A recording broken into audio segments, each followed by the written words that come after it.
Hello everybody, this is Bellaron coming at you with another League of Kingdoms tutorial. Today I'm going to be going over how to play the early game, things I want to focus on, and mistakes you want to avoid in the early game, because they're pretty crucial. You don't want to be investing all your time and effort into things that don't matter. And from a player who's been going about a year now, playing a multitude of different accounts, I've got a pretty decent idea on how best to go about playing early game. So my first and number one tip that I definitely don't see enough people doing is farming treasure goblins. So treasure goblins are a special unit that spawn on the map on unowned land. Okay, oh, there's none there, but if we jump to this one over here, this is what a treasure goblin looks like. Now these guys can drop a lot of good stuff. You got gems, the currency in the game, good treasure boxes, different treasure pieces, and these are pretty crucial to your initial growth. It makes a big difference having really good treasures when you're up against other opponents, and it even helps with farming other monsters and things like that. A lot of people would say that this is not, you can't really farm a lot of them because of how expensive they are on AP. But if you play it smart, for example, I upgraded to a very easy to achieve Lord level 13 just by using crystals that you can get from the quests and investing into the monster mastery tree. So this is the best way to get as much treasure as you can. I was actually going to go over this, but it's actually quite important. You want to finish your tree up to this page, which item drop rate 45%, which is absolutely ridiculous. It's going to enable you to get as much treasure as you can from your farming. So this is absolute staple to treasure goblin farming. And also the reduced action point consumption, which is minus 30%, which really goes far if you're spending thousands of AP like I have been as of late. So this account's real fresh. It's only Castle 10. It is going to be one of my jumper accounts. I'll go for one of the jumper account is later on down the track. But this is basically me maxing out my cavalry speed. This account is going to be a cavalry main. So I've just been hunting and hunting these. I think I've done about 300 at the moment, which is quite decent. And what I'll do is I'll just log on, do a quick scan of what I can, bookmark every single one that I see, and then just go and farm them as I can when I can access my computer or the game from my phone. And these, like, you hit a lot of good stuff. So you get blue boxes, blue treasure pieces, which is really important in the early game. A lot of resources, some speed ups, everything that you could ever wish for when you're just starting out, you can gain from getting these little money bags. Okay, so how do you find treasure goblins? Because they're not common. They're not as common as like your typical orc or golem. What you want to do is you want to teleport somewhere that is not populated. So typically if we click on the land tab where it shows all the owned land, most players congregate around the red land because they spawn crystals. But treasure goblins, they do not spawn on owned land. So more treasure goblins, way more treasure goblins will spawn on the bottom half of the map versus the top half of the map, because the top half of the map has land where people are farming the crystals, and all the treasure goblins will be down here. And because of that, it's very unpopulated. It's not contested too heavily, especially in the early game. Even in the late game, people aren't really farming treasure goblins anymore at that point, but really good strategy to get the lead on other people. Because if I go on the server and find some guy's treasures, like my treasure is better than this. Well, maybe not better, but in terms of upgraded, I have a lot more treasure pieces than this guy at 1 million versus 50. So it's a big chore. It can be a big chore, but believe me when I say spending your first couple of weeks of the game farming these little bastards you will be thankful for it. Okay, and you get way too much value out of your marches. So definitely a good idea, and it's free to play. Like, there are definitely spenders like those people I just listed before, but for most people they're kind of free to play. Maybe they can throw in a few dollars here and there. This is a good way for free to play players to get stronger. Okay, my second tip for playing the early game is focusing on your VIP level. Your VIP level is it's your login bonus. You can get different bonuses as you upgrade it, and to do that you need to get VIP points. You can get VIP points by farming Deathcar, some monsters I believe, and from the shop, from the caravan. So the reason why you invest in the VIP so much is, one, it's a constant free thing you get. So as you upgrade your VIP level, the level of treasure that you gain, the bonuses that you gain, upgrade. I'm going to go over from basically the first one, and the important things to catch. Okay, so when you first start out, when you're VIP 1, you can go to your VIP shop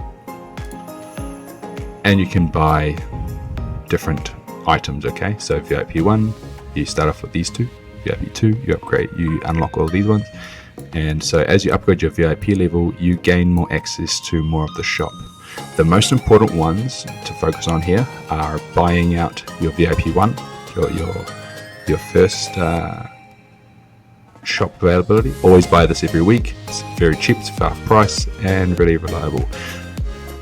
Do not, I repeat, never ever ever ever ever buy resources off of the VIP shop. Yes, they are cheaper. Yes, they are heavily discounted. You can still get them cheaper off of the NFT marketplaces. Okay, if you are not familiar with how to get resource NFTs, I recommend looking into it. It's really not that hard. All you're going to need to do is load a couple of Matic onto a wallet, and then go and buy them. It's incredibly cheap. I think the price of them is like 20 cents for 10 million resource NFT, which is ridiculous. A lot cheaper than this. Okay, so do not buy resources off of the shop. Okay, other ones to buy, always buy any VIP thing here. Speed ups, always good to buy speed ups. These ones here as well at VIP 5s.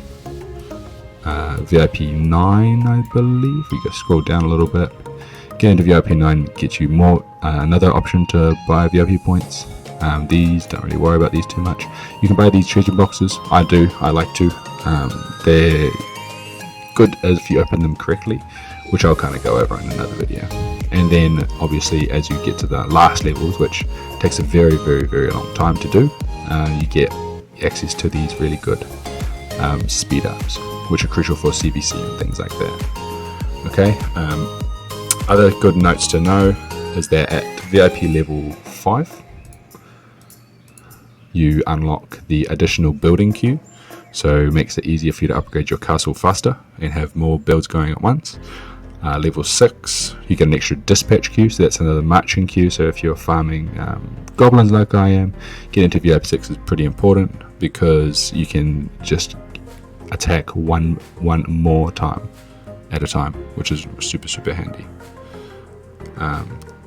As your VIP increases, you can see here as well, research speed, construction speed, gathering speed, resource production.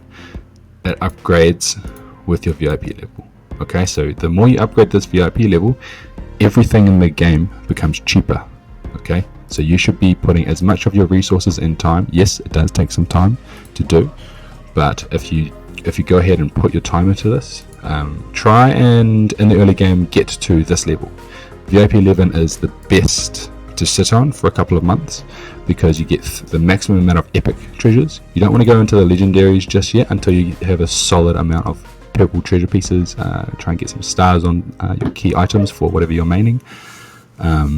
If you watch my last video, you'll be able to learn a little bit more about how to pick a main and what kind of troop you want to use. And that's actually my next tip, is to pick a main and stick to it.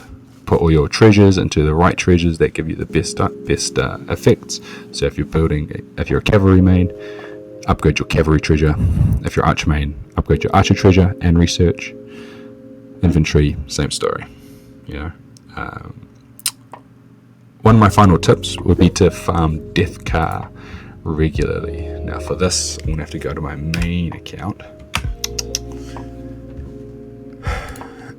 and show you a little something called the Heroic Spirit. This lovely item is very, very good for increasing how many troops you can train at once, increases your action point regeneration, healing speed, massive for rallies. If you're rallying a lot of dragons, this pays off heavily in terms of you having to heal your troops all the time. Also buffs how strong you are versus monsters by 25% each pop, which to my knowledge no other treasure does. Gives you special versus monster buffs, so very, very decent to have.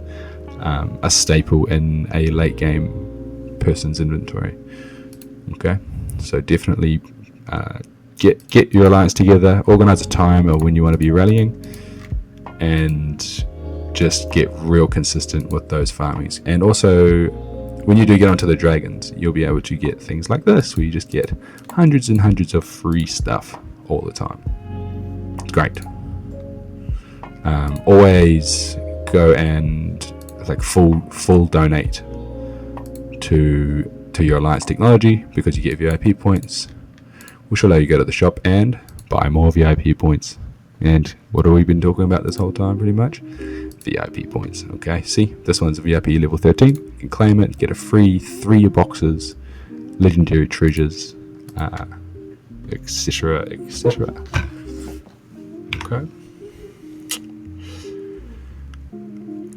final tips: don't use your speed ups until your thing has reached full helps. Okay, so for example, you put a research on, and your alliance can help you and reduce that time to a lot. So 10 days of time has been reduced just for alliance. Okay, so don't just go upgrading and then speeding up. It's inefficient and you're wasting your time. By the time you get to the late game, you've burned an extra 25 to 30% of your resources when you don't need to. You just need to be patient, put the upgrade on, wait for the helps to go up, and then you can finish it off with your speed ups. Use charms when possible as well. So charms are dropped by regular mobs. So if I do this is another feature you can do with the Heroic Spirit. Once you get it 2 stars, you can spawn free monsters just outside your castle. Very handy. So I'm going to kill this, and it's going to drop something nice and shiny. Okay, so this is a charm. This is the purple one, so 1 down from the best you can get. Charm of Resources, what does that do? Gathering speed 20%. So you always want to be optimizing your actions in the game so that you get more work done for your time, as in any MMORTS game. So always kind of stack the buffs. If you're going to put a long research on, say you're researching tier 4, look around for a research charm. It'll shave off 10% of the time, and you'll have more speed ups to spend on actually training those troops. So if it's not so easy in the early game, but once you start getting things like tier 3 troops, you should absolutely be able to take some time and get those charms unlocked. Okay, don't go attacking people. Okay, I know this is a war game, and we should be fighting people and fighting each other. The way that League of Kingdoms works is everyone on your continent is actually your teammate. Okay, so once your alliance takes Congress, you're entered into a competition called the CVC.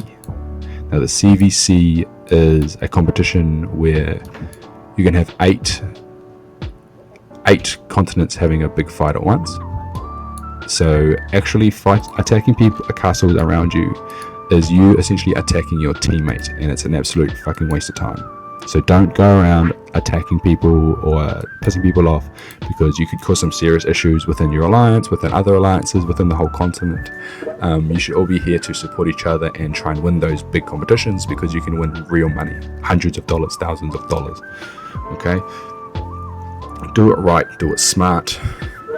That's pretty much all I have for you guys this time. If you have any other tips to go over, feel free to drop them down in the comments. And if you have any questions, please ask. Not even necessarily me. You anytime you want, just drop a comment in the comments, and I'll see. I'll be able to tell you the answer. I know this game inside and out, pretty much. But ask your team. Ask the person in your alliance. Ask your leader. Hey, what's the story with this? How do I get this done? Most people, if they're good, if they're decent humans, would love to help you or help you find out. Don't be shy. It's a social game.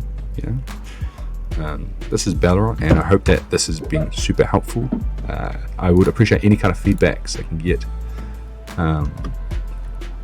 Would be really, really cool. Okay, thank you very much, team, and I'll see you next time.